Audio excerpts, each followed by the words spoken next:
तो दोस्तों, आप सभी का आपके अपने YouTube चैनल आर के विद एजुकेशन पर। दोस्तों, आज हम राजस्थान की कला एवं संस्कृति में हस्तकला के भाग 2 में 30 अति महत्वपूर्ण प्रश्नों पर चर्चा करेंगे।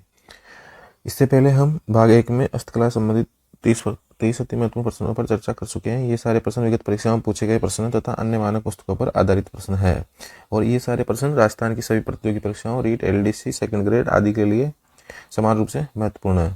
यदि आप इन प्रश्नों को PDF के रूप में चाहते हो तो आप हमारे टेलीग्राम चैनल आर के विद एजुकेशन को ज्वाइन जरूर करें और ऐसे वीडियो देखने के लिए आप हमारे YouTube चैनल आर के विद एजुकेशन को सब्सक्राइब जरूर करें। तो देखते हैं आज का पहला प्रश्न। आज का पहला प्रश्न दे रखा है, फड़ चित्रकला के लिए प्रसिद्ध स्थान है। ऑप्शन 1 दे रखा है बूंदी, ऑप्शन 2 दे रखा है कोटा, ऑप्शन 3 दे रखा है भीलवाड़ा, ऑप्शन 4 दे रखा है झालावाड़। तो फड़ चित्रकला के लिए प्रसिद्ध स्थान है भीलवाड़ा। भीलवाड़ा का शाहपुरा। कौन सा? शाहपुरा भीलवाड़ा फट चित्रकला के लिए प्रसिद्ध है। शाहपुरा भीलवाड़ा। तो इसका सही आंसर रहेगा ऑप्शन नंबर 3, शाहपुरा भीलवाड़ा। इसके बाद में अगला प्रश्न है, श्रीलाल जोशी का संबंध है। ऑप्शन 1 दे रखा है उस्ता कला से, ऑप्शन 2 दे रखा है मथेरण कला से, ऑप्शन 3 दे रखा है फट चित्रकला से, ऑप्शन 4 दे रखा है जरदोशी कला से। तो श्रीलाल जोशी का संबंध है फट चित्रकला से। कहाँ से संबंध है? फट चित्रकला से संबंध है इनका। और इनको 2006 में पद्मश्री से भी सम्मानित किया गया है। पद्मश्री पुरस्कार से सम्मानित किया गया है। तो इसका सही आंसर है श्रीलाल जोशी जो है उनका संबंध है फट चित्रकला से। इसके बाद में अगला है, भारत में पहली महिला फट चितेरी कौन है? ऑप्शन 1 दे रखा है पार्वती जोशी, ऑप्शन 2 दे रखा है गरिमा जोशी, ऑप्शन 3 दे रखा है लक्ष्मी चुंडावत, ऑप्शन 4 दे रखा है गायत्री देवी। तो भारत में पहली महिला फट चितेरी है पार्वती जोशी। कौन है? पार्वती जोशी। और ये श्रीलाल जोशी जी की वाइफ है। श्रीलाल जोशी जी की वाइफ है ये। तो भारत में पहली महिला फट चितेरी है पार्वती जोशी। तो इसका सही आंसर हो जाएगा ऑप्शन नंबर 1। इसके बाद में है, ऊंट के बीमार होने पर किस लोक देवता की फड़ का वाचन किया जाता है? ऑप्शन 1 दे रखा है रामदेव जी, ऑप्शन 2 दे रखा है तेजा जी, ऑप्शन 3 दे रखा है पाबू जी, ऑप्शन 4 दे रखा है गोगा जी। तो ऊंट के बीमार होने पर पाबू जी की फड़ का वाचन किया जाता है। तो इसका सही आंसर रहेगा ऑप्शन नंबर 2, पाबू जी। इसके बाद में अगला प्रश्न है, प्रश्न नंबर 5 है, सबसे पुरानी, सबसे बड़ी और सबसे छोटी फड़ किस लोक देवता की है? ऑप्शन 1 दे रखा है पाबू जी, ऑप्शन 2 दे रखा है गोगा जी, ऑप्शन 3 दे रखा है देवनारायण जी, ऑप्शन 4 दे रखा है तेजा जी। तो सबसे पुरानी और सबसे बड़ी और सबसे छोटी फड़ वह है देवनारायण जी। किसकी है? देवनारायण जी की। तो इसका सही आंसर रहेगा ऑप्शन नंबर 3, देवनारायण जी। इसके बाद में अगला प्रश्न है, प्रश्न नंबर 6 है, रामदेव जी की फड़ का सर्वप्रथम चित्रण किसने किया है? ऑप्शन 1 दे रखा है चौथमल, ऑप्शन 2 दे रखा श्रीलाल जोशी, ऑप्शन 3 दे रखा पार्वती जोशी, ऑप्शन 4 दे रखा गरिमा जोशी। तो रामदेव जी की फड़ का सर्वप्रथम चित्रण किया है चौथमल नामक चितेरे ने। किसने किया है? चौथमल ने। तो इसका सही आंसर रहेगा ऑप्शन नंबर 1, चौथमल। इसके बाद में अगला प्रश्न है, इसके बाद में एक है, रामबला और कृष्णबला की फड़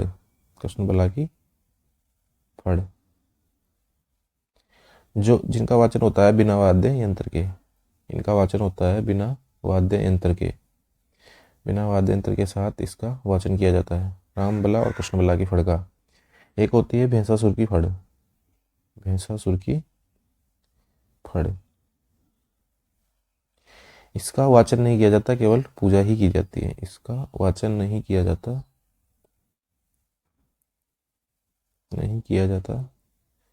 केवल पूजा की जाती है। केवल क्या की जाती है? पूजा की जाती है। बाबू जी की फड़ का जो वाचन होता है वो करते हैं नायक जाति या थ्योरी जाति के लोग।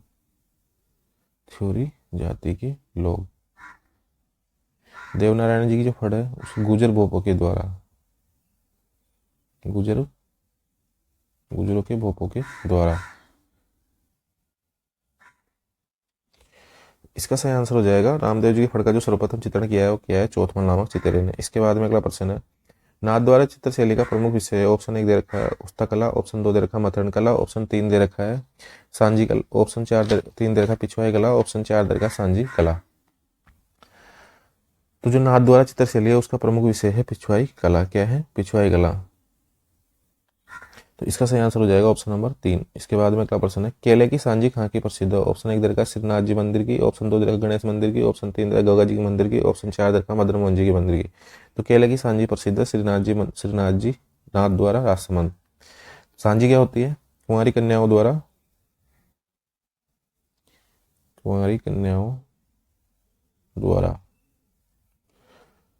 अपने पिता के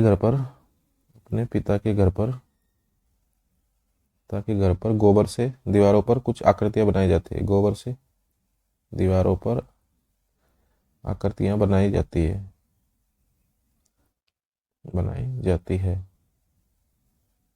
इन्हें कहते हैं सांजी। क्या कहते हैं? सांजी। और सांजी जो स्टार्ट होती है वो होती है भाद्रपद अमावस्या से आश्विन पूर्णिमा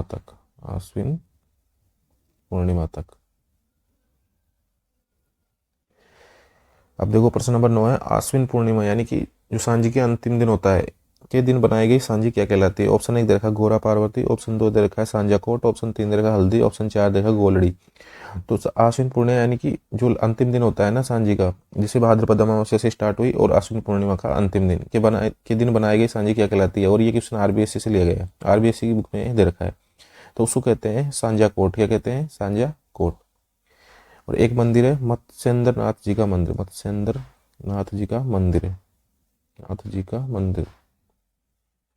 उसे कहते हैं सांझा मंदिर। क्या कहते हैं उसे? सांझा मंदिर। और केले की सांझी कहाँ की प्रसिद्ध है? इसके श्रीनाथ जी के मंदिर की। तो इसके बाद में अगला प्रश्न है, प्रश्न नंबर 10 है, सांझी किसका प्रतीक है? ऑप्शन 1 दे रखा सीता जी का, ऑप्शन 2 दे रखा पार्वती जी का, ऑप्शन 4 दे रखा है, ऑप्शन 3 दे रखा शिव जी का, ऑप्शन 4 दे रखा राम जी का। तो सांझी प्रतीक है पार्वती जी का। किसका है? पार्वती जी का। इसका सही आंसर हो जाएगा ऑप्शन नंबर 2। इसके बाद में प्रश्न नंबर 11 है, चीनी मिट्टी के बर्तनों पर विभिन्न रंगों से की जाने वाली आकर्षक कलाकृति क्या कहलाती है? चीनी मिट्टी के बर्तनों पर विभिन्न रंगों से की जाने वाली आकर्षक कलाकृति क्या कहलाती है? ऑप्शन 1 दे रखा पोट्री कला, ऑप्शन 2 दे रखा उस्ता कला, ऑप्शन 3 दे रखा मथुरन कला, ऑप्शन 4 दे रखा पिछवाई कला। तो चीनी मिट्टी के बर्तनों पर विभिन्न रंगों से की जाने वाली आकर्षक कलाकृति कहलाती है पोट्री कला। तो इसका सही आंसर रहेगा पोट्री कला। इसके बाद में प्रश्न नंबर 12 है, पोट्री कला का सर्वाधिक विकास किस काल में हुआ? ऑप्शन 1 दे रखा है मान सिंह, ऑप्शन 2 दे रखा जय सिंह, ऑप्शन 3 दे रखा राम सिंह द्वितीय, ऑप्शन 4 दे रखा प्रताप सिंह। तो पोट्री कला का जो सर्वाधिक विकास हुआ है वो हुआ है राम सिंह द्वितीय के काल में। किसके काल में हुआ है? राम सिंह द्वितीय के काल में। इसके बाद में प्रश्न नंबर दे रहा है, पोट्री कला को राजस्थान में लाने का श्रेय किसे जाता है? ऑप्शन 1 दे रखा राजा भारमल, ऑप्शन 2 दे रखा मिर्जा राजा मान सिंह, ऑप्शन 3 दे रखा मिर्जा राजा जय सिंह, ऑप्शन 4 दे रखा सवाई जय सिंह। तो पोट्री कला को जो राजस्थान में लाने का जो श्रेय जाता है वो जाता है मिर्जा राजा मान सिंह को। किसको जाता है? मिर्जा राजा मान सिंह को। और जो इसका सर्वाधिक जो विकास हुआ है वो हुआ है राम सिंह द्वितीय के काल में। इसके बाद में प्रश्न नंबर अपना अगला है 14, कृपाल सिंह शेखावत का संबंध किस कला से है? ऑप्शन 1 दे रखा है ब्लू पोट्री, ऑप्शन 2 दे रखा है ब्लैक पोट्री, ऑप्शन 3 दे रखा सुनहरी पोट्री, ऑप्शन 4 दे रखा सफेद पोट्री। तो कृपाल सिंह शेखावत है उनका संबंध है ब्लू पोट्री से। किससे है? ब्लू पोट्री से। और इन्हें भी 1974 में पद्मश्री से सम्मानित किया गया है। 1974 में पद्मश्री से सम्मानित है ये भी। इसके बाद में ब्लैक पोट्री कहाँ की प्रसिद्ध है? ऑप्शन 1 दे रखा कोटा, ऑप्शन 2 दे रखा बूंदी, ऑप्शन 3 दे रखा जैसलमेर, ऑप्शन 4 दे रखा सीकर। तो ब्लैक पोट्री प्रसिद्ध है कोटा की। कहाँ की प्रसिद्ध है? कोटा की। ब्लैक यानी काला, तो कैसे कोटा, ऐसे भी याद रख सकते हैं इसको, कैसे कोटा, कैसे काला और कैसे कोटा। तो प्रश्न नंबर 15 है, ब्लैक पोट्री कहाँ की प्रसिद्ध है? कोटा की। तो इसके बाद में अगला प्रश्न है, राइस पोट्री के नाम से किस पोट्री को जाना जाता है? ऑप्शन 1 दे रखा ब्लू पोट्री, ऑप्शन 2 दे रखा ब्लैक पोट्री, ऑप्शन 3 दे रखा सफेद पोट्री, ऑप्शन 4 दे रखा सुनहरी पोट्री। तो राइस पोट्री के नाम से जाना जाता है ब्लू पोट्री को। और ये जयपुर की प्रसिद्ध है। कहाँ की प्रसिद्ध है? जयपुर की प्रसिद्ध है। जयपुर की प्रसिद्ध है।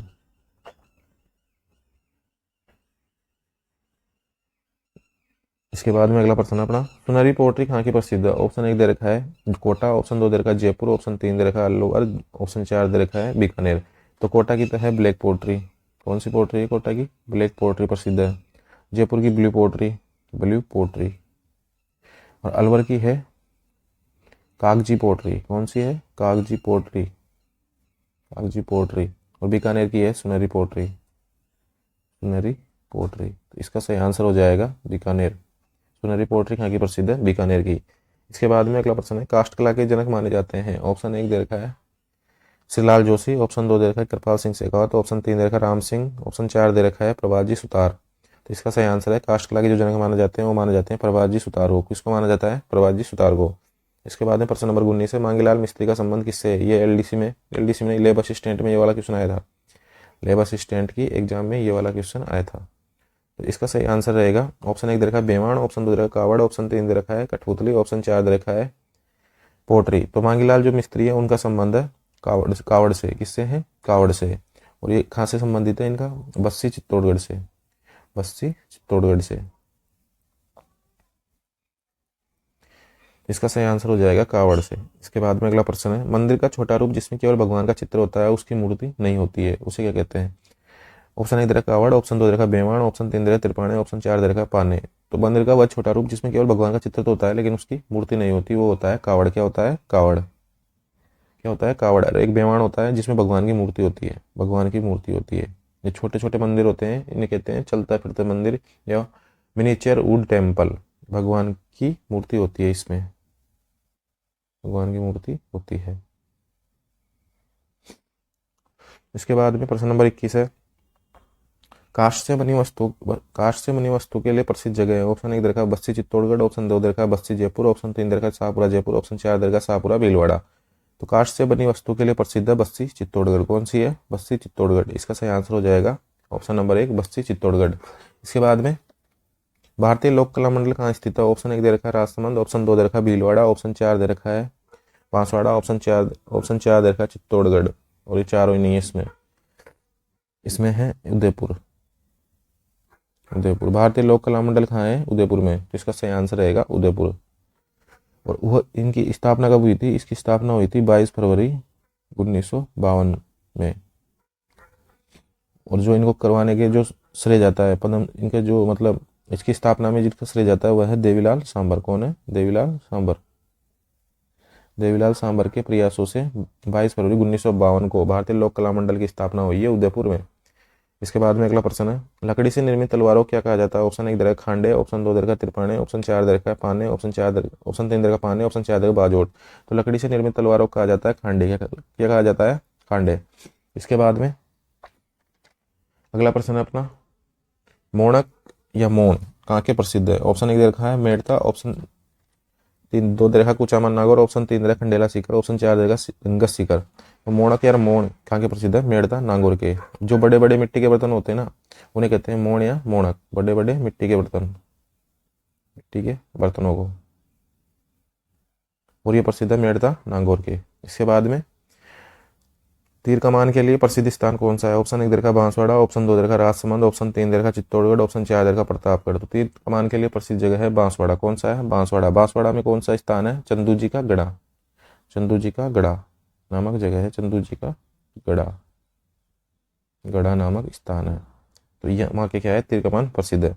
इसके बाद में रमकड़ा उद्योग के लिए प्रसिद्ध स्थान कौन सा है? ऑप्शन 1 दे रखा गलियाकोट राजसमंद, गलियाकोट उदयपुर में है। गलियाकोट क्या है? उदयपुर में। और नाथद्वारा है राजसमंद में। कहाँ पर है? राजसमंद में। बांसवाड़ा और ब्यावर है अजमेर में।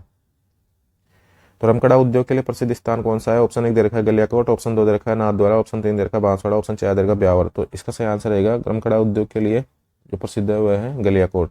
इसके बाद में प्रश्न नंबर 27 है, तारकसी के जेवर राजस्थान में कहाँ के प्रसिद्ध है? ऑप्शन 1 दे रखा है नाथद्वारा, ऑप्शन 2 दे रखा है उदयपुर, ऑप्शन 3 दे रखा है बिजोलिया, ऑप्शन 4 दे रखा है खंडेला। तारकसी के जो देवर है वह है नाथद्वारा के प्रसिद्ध। कहाँ के हैं? नाथद्वारा राजसमंद के। कहाँ के हैं? राजसमंद, राजसमंद नाथद्वारा, राजसमंद नाथद्वारा के। तो इसका सही आंसर हो जाएगा ऑप्शन नंबर 1 नाथद्वारा राजसमंद। इसके बाद में प्रश्न नंबर 28 है, बकरी के खाल पर बनाई गई कलाकृति क्या कहलाती है? ऑप्शन 1 दे रखा है जटापट्टी, ऑप्शन 2 दे रखा है जरदोसी, ऑप्शन 3 दे रखा है नमदे, ऑप्शन 4 दे गोरा बाउसी। तो बकरी के खाल पर बनाई गई कलाकृति को कहते हैं जटापट्टी। क्या कहते हैं? जटापट्टी। और ये प्रसिद्ध कहाँ की है? जसोल नामक जसोल बाड़मेर की, जसोल बाड़मेर की। इसके बाद में अगला प्रश्न है, कागज की लुगदी से बर्तन बनाना कौन सी कला कहलाता है? ऑप्शन 1 दे रखा है प्रश्न है, कागज की लुगदी से बर्तन बनाना कौन सी कला कहलाता है? ऑप्शन 1 दे रखा पेपर मेसी, ऑप्शन 2 दे रखा जरदोसी, ऑप्शन 3 दे रखा दरिया, ऑप्शन 4 दे रखा गलीचे। तो कागज की लुगदी से बर्तन बनाना ये कहलाता है पेपर मेसी। क्या कहलाता है? पेपर मेसी। और यह है अलवर, उदयपुर, सांगानेर आदि जगह थोड़ी वहाँ पे बनाई जाती है। इसके बाद में प्रश्न नंबर 30 है, मोजड़ी कहाँ की प्रसिद्ध है? ऑप्शन 1 दे रखा है जालोर, ऑप्शन 2 दे रखा है जोधपुर, ऑप्शन 3 दे रखा है जयपुर, ऑप्शन 4 दे रखा है बीकानेर। तो जो मोजड़ी है वो है जोधपुर की प्रसिद्ध। कहाँ की है? कहाँ की है मोजड़ी? जोधपुर की। तो इसका सही आंसर हो जाएगा ऑप्शन नंबर 2। तो दोस्तों ये थे राजस्थान की हस्तकला संबंधित भाग 2 में हमने आज 30 अति महत्वपूर्ण प्रश्नों पर चर्चा की। ये सारे प्रश्न या तो पिछली परीक्षा में पूछे गए हैं या आरबीएससी की पुस्तकों पर आधारित है। यदि आप इसी प्रकार के और अन्य वीडियो देखना चाहते हो तो आप हमारे YouTube channel RK with education को सब्सक्राइब जरूर करें और नोटिफिकेशन के लिए बेल का आइकन प्रेस कर दें और ऐसे वीडियो देखने के लिए चैनल पर बने रहिए।